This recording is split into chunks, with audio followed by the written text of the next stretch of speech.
Pozdrav! Kao što vidite iz naslova, današnja vožnja na plus 32. Pošto je ljeto, a volimo se voziti na biciklu, ništa nije teško. Uživajte!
Da, i sunce nemilosrdno prši.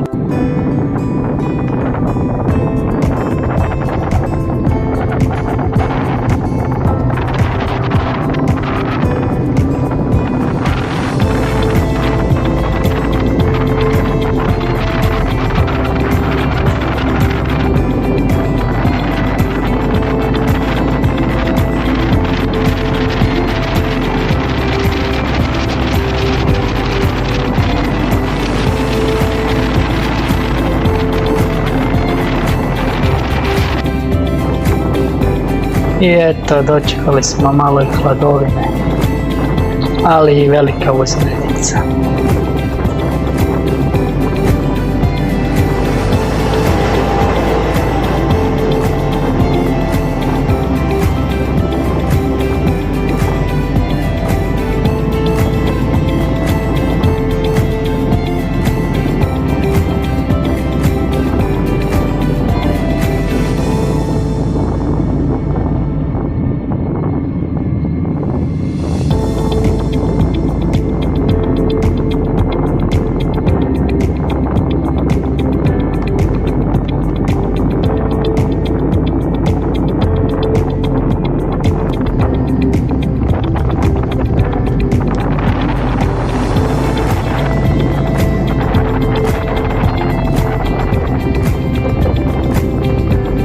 I bližimo se kraju vožnje.